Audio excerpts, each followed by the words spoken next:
How's it going, everyone? Today I'm here with my WWE No Mercy 2016 pay-per-view predictions. Of course, No Mercy is a SmackDown Live exclusive pay-per-view event that takes place on the WWE Network as well as pay-per-view tomorrow night. And overall, I gotta say, I'm pretty damn excited for this show for two reasons. One, I think the card on paper is pretty damn great. You know, the build's been really good as well, so it definitely helps out a lot. And secondly, I'll actually be at No Mercy tomorrow night, of course, live from the brand new Golden One Center from Sacramento, California. I'll be there, so that's the second reason why I'm really excited about the show.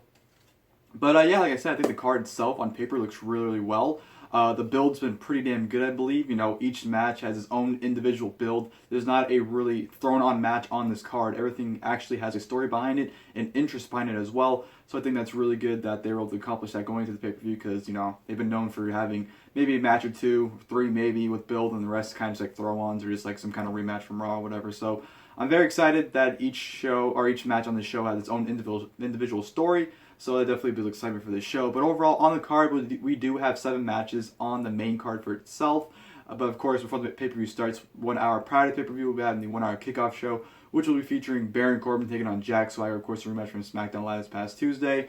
You know, that match was pretty whatever, so hopefully they, you know, kind of amp it up a little bit considering it's pay-per-view and put on a better performance. So the kickoff show should be good with that match, so looking forward to it. It's unfortunate that Baron Corbin's on the kickoff show once again. This is like what, his 5th or 6th kickoff show this year. The poor guy deserves to be on the main show, so it's very unfortunate that Baron Corbin has to suffer on the kickoff every pay-per-view. So it's unfortunate, whatever, but hopefully the kickoff show is good. But on the main card, like I said, we do have 7 matches on the show. Of course, one of the matches being Curt Hawkins making his SmackDown Live in-ring debut, taking on an unnamed opponent. You know, I'm not sure if it'll be like a local competitor or maybe like an Apollo Crews or something like that would end up facing him. But Curt Hawkins making his in-ring debut should be whatever. And I've never been a huge fan of Curt Hawkins, so I don't really care to see him, but you know what? Hopefully it's quick. It's, you know, quick and easy debut. He's in and out, so hopefully that's the best we can hope for that. From there on, we have the SmackDown Live Tag Team titles being defended. Heath, Slater, and Rhyno taking on the Usos in a SmackDown, not in a SmackDown, in a Backlash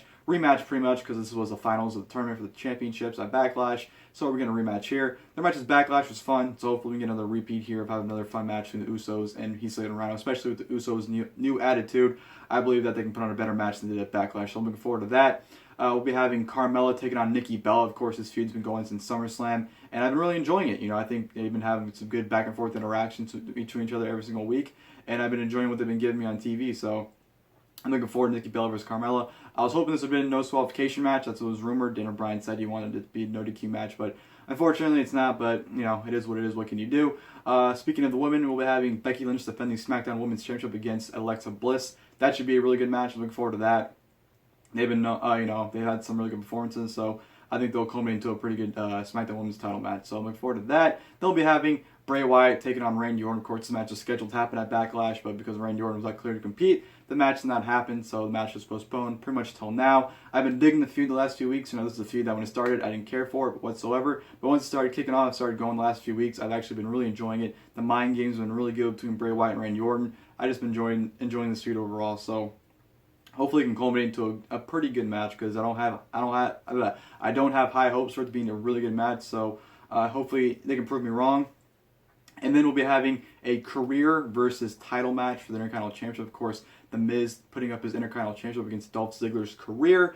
This match is very intriguing. You know, this entire feud has been an awesome feud from start to finish so far. I've been really enjoying the work between Miz and Dolph Ziggler. Their mic work's been absolutely excellent, and the build for this match has been absolutely awesome. You know, no pun intended with The Miz, but I'm really enjoying the work. The fact that it's career versus title makes this match very high stakes. You know, it's very unpredictable as well. I think everyone going into this match has no idea who's going to win. I think it's easily 50-50 who can win this match. So that makes it even more exciting because you don't know who's going to win. Usually these type of matches are pretty predictable, but you know, the rumors that Ziggler might be stepping out of the ring, you know, kind of throws up question marks if this is his last match or not. So you definitely have a lot of different things going on in this match. Can easily go either way, and I'm very, very excited for this match, and hopefully it pays off to an amazing match because their chemistry is just absolutely awesome, I believe, and they should put on an awesome match here. So I'm looking forward to Dolph Ziggler versus The Miz in a career versus title match. And of course, we go to our main event, which is the phenomenal AJ Styles, of course, the face that runs the place, the champ that runs the camp, defending his championship against John Cena and Dean Ambrose. Of course, the two guys he's beaten in the past two pay-per-view events, being SummerSlam and Backlash. Culminating into a triple threat match. I think this triple threat match is going to be absolutely awesome. You know, AJ Styles has had amazing matches with both men. I believe he can do that once again with both of them in the ring at the same time. Just all of them have great chemistry with each other, I believe, and I think it can definitely culminate into an awesome triple threat, and I'm very excited for this main event. So overall, I'm excited for the entire show in general. Like I said, I think the card looks great on paper. Everything has great build. Every match has my interest in it, so it's all about delivering, and usually SmackDown delivers for the most part, so I do have faith that they will deliver and deliver an awesome show. So I'm very excited for it, but enough of me rambling on, and let's get to my predictions. Kickoff, Jack Swagger versus Baron Corbin. Considering how the finish went on SmackDown Live this past Tuesday, I don't see why Jack Swagger would win here again, so my pick is actually going to be Baron Corbin to defeat Jack Swagger. Maybe they'll do another kind of screwy finish where Baron Corbin, screws, or doesn't really screw, but the finish gets screwed up or Baron Corbin defeats Jack Swagger. I don't know, this feud's going to continue one way or another, so I'm not really too sure how this ending's going to be for this match. But what I do know, or what I'm going to predict, is that Baron Corbin will defeat Jack Swagger in this matchup. SmackDown Tag Team Championship match. SmackDown Tag Team Champions Heath, Slater, and Rhyno versus the Usos. The Usos have been red hot as of late. The momentum's been growing and growing left and right. I think the smart decision is to put the tag team titles on the Usos, so I am predicting them to win the tag team titles here. Slater had his nice moment at Backlash, but I don't think there's a long-term plan with him as champion whatsoever. With the Usos, they can feud with American Alpha for the tag team titles going forward, so that's where I see them going. So my pick here will be that the Usos will defeat Heath, Slater, and Rhyno to become your brand new SmackDown Tag Team Champions.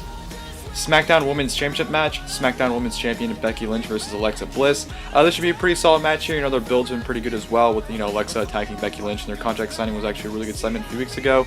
So I'm looking forward to this. But come end result, I do expect Becky Lynch to retain the Women's Championship. I just don't see her losing in her first defense. Alexa Bliss will be a future SmackDown Women's Champion, but just not here. So my pick is Becky Lynch to retain the Women's Championship. Randy Orton versus Bray Wyatt. Now, this match hopefully is good. I don't have high hopes for it being a really good match whatsoever. But my prediction will be the same one I had for Backlash, for the match at Backlash being Randy Orton. I just don't see Bray Wyatt beating Randy Orton. If he did, it would be some kind of, mind games or some kind of screwy finish where Wyatt beats Orton. But you know what, Randy Orton, I feel like Randy Orton will be in title contention sooner rather than later. So I do see him beating Bray Wyatt in this match and contending probably against AJ Styles in the near future. So this should be hopefully a good match, not expecting too much, but I just don't see Bray Wyatt getting the win here. So my pick will be that Randy Orton defeats Bray Wyatt here in this matchup. Career versus title match for the Intercontinental Championship. Intercontinental Champion The Miz versus Dolph Ziggler. Now, this match is an easy 50-50 pick here. I think, Dolph Ziggler can win this match and become the brand new Intercontinental Champion. But I think The Miz can retain and retire Dolph Ziggler, at least for the time being. He'll probably be retired. But you know what? I'm going to pick The Miz to retain the Intercontinental Championship here. I think Dolph Ziggler might be, either retiring or actually just taking a break for a while, then coming back eventually. I just don't see Dolph Ziggler being the one to beat him for that Intercontinental Championship. And I don't want him to be the one. I want Miz to hold that championship to WrestleMania, to be perfectly honest, and have a nice lengthy reign. So I'm going to go ahead and pick The Miz to retain the Intercontinental Championship as well as retiring Dolph Ziggler. Nikki Bella versus Carmella. Now this should be pretty good. They've been building this match in SummerSlam, and they had some really good interactions. And Carmella's had Nikki Bella's number for the past couple weeks, pinning her in different matches. So with that being said, I will pick Nikki Bella to get the win here because, like I said, Carmella's been beating her and pinning her the last few weeks. So I think it makes sense for Nikki Bella to get the win here, even though it would not surprise me at all if Carmella does pull out the upset victory. But this should be a good match. But I do think Nikki Bella will finally overcome Carmella in this match. And then the main event, triple threat match for the WWE World Championship. WWE World Champion AJ Styles versus John Cena versus Dean Ambrose. This should be a great matchup here. I'm really looking forward to this. But come winner, I think it's fairly obvious that AJ Styles will retain the championship. I don't see him losing to Dean Ambrose, and I don't see this being Cena's big 16th championship win. So I think the most logical pick is for AJ Styles, who like I was still the champion. Like I said, it should be a good match. We're looking forward to it. Rumored that Cena and Ambrose might be leaving or taking a break after this show, so it makes it even more sense for AJ Styles to retain the championship. But should be an excellent match. But like I said, my pick is for the phenomenal AJ Styles to retain the WWE World Championship. Ladies and gentlemen, hope you guys enjoyed my WWE No Mercy 2016 pay-per-view predictions. Like I said, No Mercy is a SmackDown Live exclusive pay-per-view event that takes place on the WWE Network tomorrow night as well as pay-per-view. I'm excited. I hope you guys are excited. I'm going to be there live and in person, so I'm very excited to be there and experience live. It's going to be the first pay-per-view here since the Bash 2009, so about 7 years it's been. So I'm very excited that they return here at the brand new arena that we have now. So I'm very excited for that. Very excited to go there and explore the new arena for the very first time. So No Mercy should be a fun show. It should be a fun time overall. If you guys enjoyed the video, please go ahead and leave a like below. And the comments, if you guys would like, please leave your No Mercy predictions as well, your thoughts, your feelings, pretty much anything No Mercy related. Please leave your thoughts and comments underneath the video. So, yeah, hope you enjoyed the video. Till tomorrow for my No Mercy live review. I'll see you guys, and thank you guys for watching the video. I torture you, take my hand through